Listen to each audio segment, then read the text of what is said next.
청주도심 통과 확장과 중부내륙 지원 특별법 제정을 촉구하는 결의대회가 열렸습니다. 시민들은 충북도청에서 중앙공원까지 거리 행진을 벌였습니다.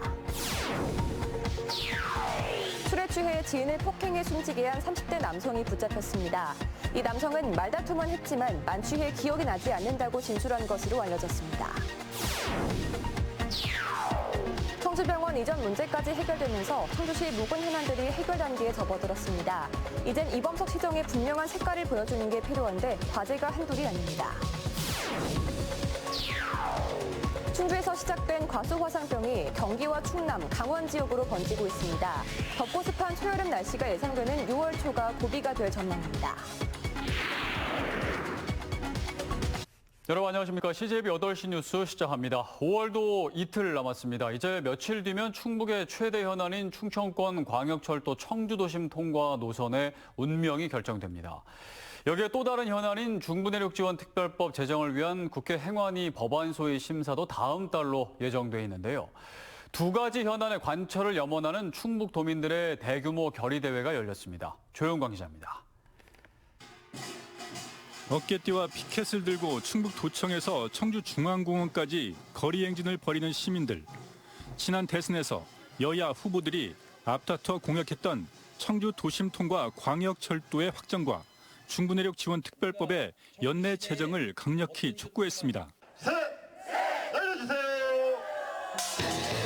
확실한 신념만 갖고 있으면 모든 것을 우리는 이루고 우리는 관철시킬 수 있다는 두 현안의 운명은 다음 달 갈립니다. 지난해 말부터 두 차례 연기된 충청권 광역철도 청주 도심 통과 노선에 대한 국토부의 사전 타당성 조사 결과가 기재부의 예비 타당성 조사 신청 마감 시한인 다음 달 9일 이전에 나옵니다. 사타에서는 기존 충북선 활용안과 청주 도심 통과 신설안 중 하나가 결정돼 예타로 넘겨집니다. 충북과 경기, 강원 등 102대간과 댐 주변 지역에 대한 지원 내용을 담은 중부내륙 특별 법안도 다음 달 국회 행안위 법안 소위에서 다뤄질 예정입니다.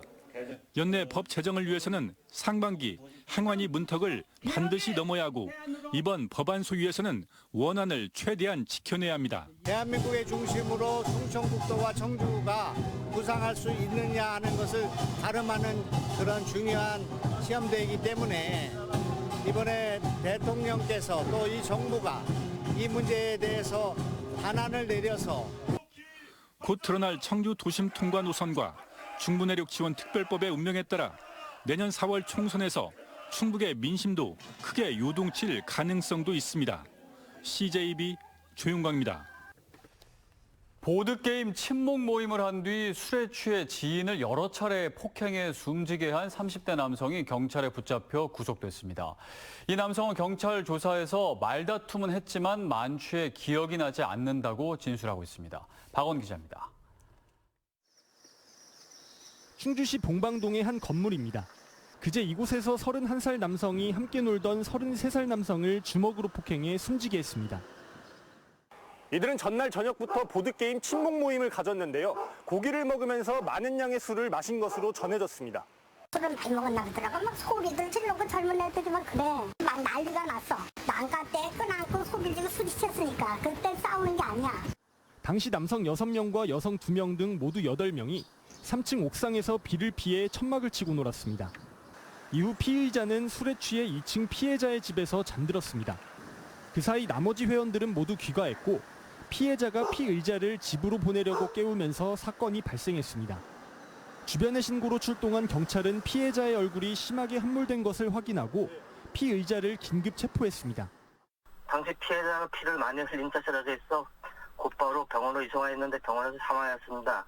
이후 CCTV를 분석하여 피해자를 특정해 병원에서 체포하게 되었습니다. 경찰 조사에서 피의자는 말다툼하다 밀친 게 전부고 그 뒤는 만취해 기억이 나지 않는다고 진술한 것으로 알려졌습니다. 경찰은 평소 원한 관계가 없었다는 다른 회원들의 진술도 참고해 우선 상해치사 혐의를 적용해 구속했습니다. CJB 박원입니다. 청주의 한 유치원에서 5살 원아가 가구에 깔리며 손가락뼈가 골절되는 부상을 입었습니다. 가구를 잡아당기자 그대로 아이를 덮친 건데요. 가구나 설비를 고정하도록 한 안전 매뉴얼이 어린이집과 달리 유치원에는 없다고 합니다. 이태영 기자입니다. 지난달 28일 청주의 한 공립유치원. 5살 A군이 복도에 놓여진 옷장에 매달리자 옷장이 쓰러지며 아이를 덮칩니다. 옆에 있던 선생님이 놀라 아이를 일으켜 세우지만 이 사고로 A군은 손가락뼈가 으깨졌습니다. 전치 4주의 진단과 함께 봉합수술을 받은 A군은 사고 뒤 한 달이 지났지만 여전히 등원을 하지 못하고 있습니다. 안전점검에 대한 것 자체가 문제가 있는 거고 사고가 방지가 될 수 있었는데 되지 않은 점 그리고 사고 이후의 대처도 굉장히 미흡하다고 생각합니다. A군의 부모가 더 속상해하는 건 사고 뒤 유치원의 대처입니다. 처음에는 자차로 유치원에서 이제 선생님들 차로 출발을 했다가 차가 너무 막히니까 중간에 119를 불러서 이에 대해 유치원 측은 간단한 응급처치를 한 뒤 병원으로 출발했고 차가 막혀 이송 과정에 119 응급차를 불렀다고 해명했습니다. 어린이집의 경우 안전 매뉴얼에 가구와 설비는 떨어지거나 움직이지 않게 고정하도록 돼 있지만 유치원의 경우에는 이에 대한 명확한 규정이 없는 상태입니다. 사고 뒤 교육당국은 도내 모든 유치원에 A군의 사고 사례를 알리고 위험 요소가 될 수 있는 가구나 설비에 대해 고정할 것을 권고했습니다. CJB 이태현입니다. 과수농가들의 생업을 뺏는 과수화상병이 확산세를 이어가고 있습니다. 덥고 습한 초여름 날씨가 예상되는 6월 초가 고비가 될 전망입니다. 장원석 기자입니다. 배 농원 입구에 외부인의 출입을 금지한다는 푯말이 내걸렸습니다. 치료제가 없는 과수화상병의 확산 때문입니다. 냉해 등 이상 기온으로 수확량 감소가 뻔한 상황에서 과수화상병까지 엎친 데 덮친 격입니다. 화상병 걸리게 되면은 이게 농원을 폐원할 수도 있으니까 저희 같은 경우는 당장 먹고 살 수가 없는 거니까요. 과수원 같은 경우에도 이제 앞에 차단봉 같은 거 해갖고 사람들 출입 막고 그렇게 하고 있습니다. 올해 도내에서는 20여 건의 과수 화상병이 발생해 6헥타르에 가까운 과원이 피해를 입었습니다. 5월 초 충주를 시작으로 진천과 제천 등지로 확산됐고 전국적으로도 경기와 충남, 강원 지역으로 번지는 추세입니다. 과수 화상병의 특성상 3에서 5년의 잠복기로 인해 이상 징후의 사전 파악이 어려운 탓에 질병 확산세 차단이 쉽지 않습니다. 방역당국은 6월 초가 고비가 될 것으로 예측했습니다. 덥고 습한 초여름 기온이 과수화상병의 발병률을 끌어올리기 때문입니다. 과수화상병 병원균의 생장 저고는 25도에서 28도 사이로 습도가 80% 이상 올라가면 발생이 많이 증가합니다. 최근 내린 비로 인해 발생이 많아질 것으로 예상됩니다. 충청북도 농업기술원은 지금부터는 곤충보다 농기계나 사람에 의한 전파 가능성이 커진다며 과수원 출입 제한과 농기구 소득을 적극적으로 해줄 것을 당부했습니다. CJB 장원석입니다. 지난 12일 청주 한우 농장을 시작으로 청주와 증평 지역 11개 농장에서 발생한 구제역이 최대 고비를 넘기고 있습니다. 충청북도에 따르면 지난 18일 마지막으로 추가 구제역 발생이 없는 데다 위험지역 전체 우제류에 대한 긴급 백신 접종을 실시한 지 2주가 지나 집단 면역을 형성했을 것으로 보입니다. 방역당국은 이에 따라 추가 발생이 없을 경우 다음 달 중순쯤 구제역 종식 선언이 가능할 것으로 기대하고 있습니다. 최근 청주병원 이전 로드맵이 나오면서 신청사 건립 등 청주시 3대 묵은 현안이 해결 단계로 접어들게 됐습니다. 취임 1년도 안 된 이범석 시장으로선 매우 고무적인 성과인데요. 하지만 이것 말고도 앞으로 해결해야 할 과제가 한둘이 아닙니다. 홍은표 기자입니다. 우암산 둘레길 데크 조성, 원도심 고도 제한 완화조례 개정과 경관지구 폐지, 그리고 마지막으로 남아있던 신청사 건립을 위한 청주병원 이전 문제까지 청주시의 묵은 현안이 해결 수순에 접어들었습니다. 많은 시민들과 소통하면서 때로는 과감하게 또 때로는 우직하게 현안들을 해결해 왔습니다. 분명 성과이긴 한데 민선 7기의 결정을 번복하거나 이어온 숙제를 해낸 것입니다. 민선 8기 이범석 지정의 새롭고 분명한 색깔을 보여주는 것은 여전히 과제로 남아있는 것입니다. 최우선적으로 꿀잼 도시를 만들기 위한 대규모 민자 유치가 과연 언제 발표될 것인가에 관심이 쏠리고 있습니다. 현재 비공개 협의가 진행 중으로 곧 결실을 맺을 것이라는 자신입니다. 대규모 민자 관광 프로젝트를 유치를 하기 위해서 협의를 하고 있고 일부는 어느 정도 성사된 부분이 있고 일부 프로젝트는 현재 진행 중인 부분도 있습니다. 또 최근 용역과 별도로 내외부 아이디어를 모으고 있는 명암타워 활용 방안, 그리고 청년 창업 공간으로 큰 틀을 잡은 대연지하상가 활용 방안 또한 가시적 성과가 나와야 합니다. 청주시는 이범석 시장 취임 1년도 안 돼 3대 연안이 해결됐다며 반색하고 있지만 민선 8기의 실력을 보여줄 때는 이제부터 시작이라고 할 수 있습니다. 그간의 성과에 도취하지 말고 다시 신발끈을 조이며 시민들에게 성과물을 하나둘 보여줘야 할 것입니다. CJB 홍우표입니다. 청년들의 아이디어를 충북 도정에 반영하기 위한 청년 브랜드 참여단이 출범했습니다. 청년들의 번뜩이는 아이디어를 기반으로 충북의 새 CI를 만드는 작업이 진행되는데요. 안정원 기자가 보도합니다. 도내 9개 대학교 디자인학과 학생들이 충북도청 대회의실에 모였습니다. 산과 물, 태양으로 형상화했던 충북의 CI를 25년 만에 새롭게 변화시킬 번뜩이는 아이디어가 학생들의 발표에서 쏟아져 나옵니다. 최근에 정해진 슬로건이 중심에 서다여서 대한민국의 중심인 충북의 중심과 또 균형을 잡는 중심축이 된다는 두 가지 키워드를 주로 가지고 작업을 했습니다. 충청북도가 청년들의 아이디어를 도정에 반영하기 위해 청년 브랜드 참여단을 출범했습니다. 학교에서 배운 이론을 실제로 구현하고 자신의 창작물을 드러내는 아이디어 대회. 학생들은 선의의 경쟁과 함께 청년의 힘으로 충북의 새 얼굴을 만든다는 자부심도 갖게 됐습니다. 학생들이 도에 좀 더 도움이 될 수 있고 또 우리 충청북도가 도약할 수 있는 그 어떤 시점에 청년들이 참여할 수 있다라고 하는 거에 굉장히 그 자긍심을 부여하는 측면에서 5개 수상팀에게는 디자인 회사 인턴십이 제공되고 수상작들은 향후 전문가 심사 등을 거쳐 충북을 대표하는 상징물로 탄생할 예정입니다. 또 이외에도 충북의 브랜드 가치를 살릴 만한 다양한 사업이나 정책의 공모 절차를 통해서 이러한 청년 브랜드 참여단을 적극 참여시키고 이러한 훌륭한 아이디어들을 저희 정책에 적극 반영할 계획으로 있습니다. 새로운 충북의 대표 상징은 오는 7월 민선 8기 취임 1주년 기념식과 브랜드 선포식에서 발표됩니다. CJB 안정은입니다.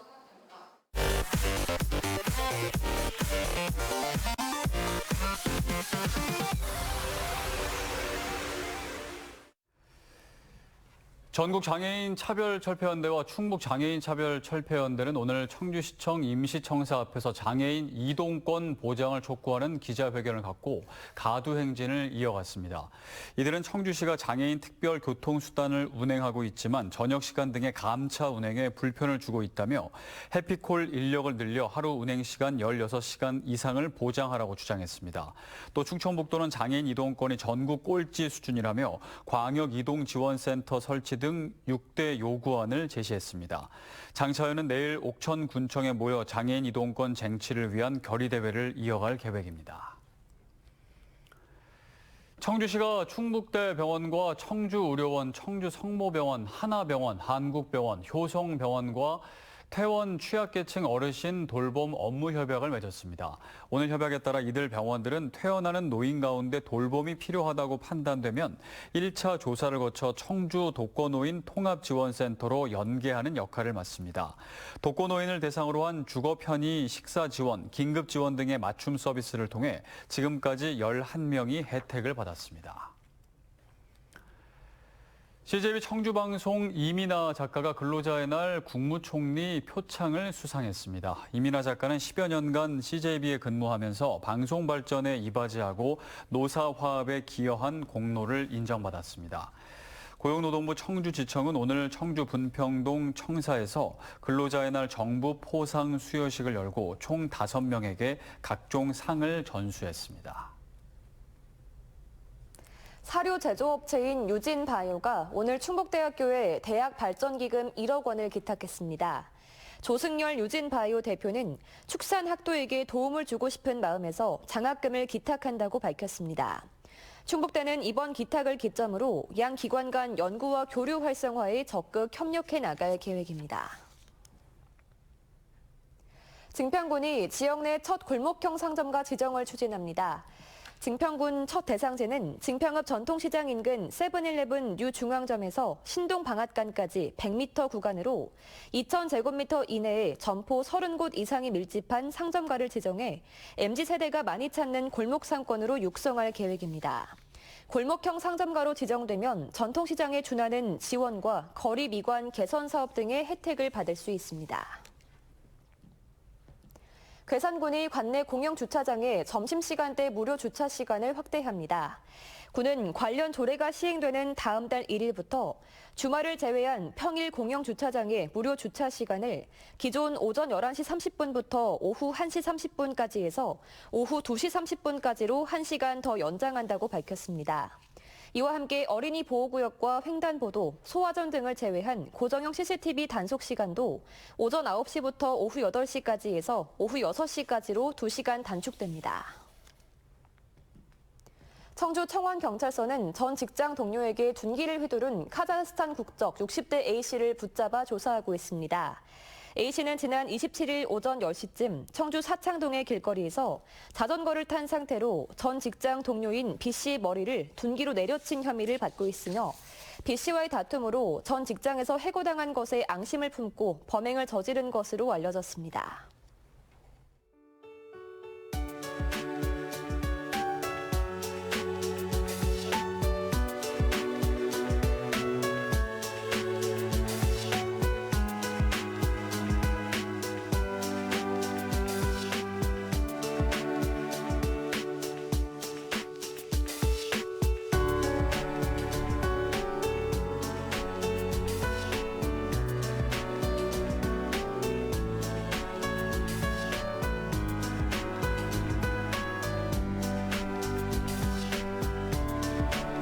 네, 앞서 청주의 한 유치원에서 옷장이 쓰러지면서 5살 원아의 손가락이 다쳤다는 소식 전해드렸는데요. 가구에 고정이 안 되어 있었던 게 원인이었습니다.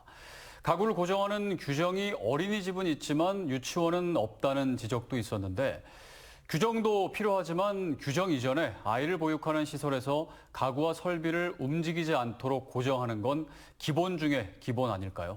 CJB 8시 뉴스를 모두 마칩니다. 함께해 주신 여러분 고맙습니다.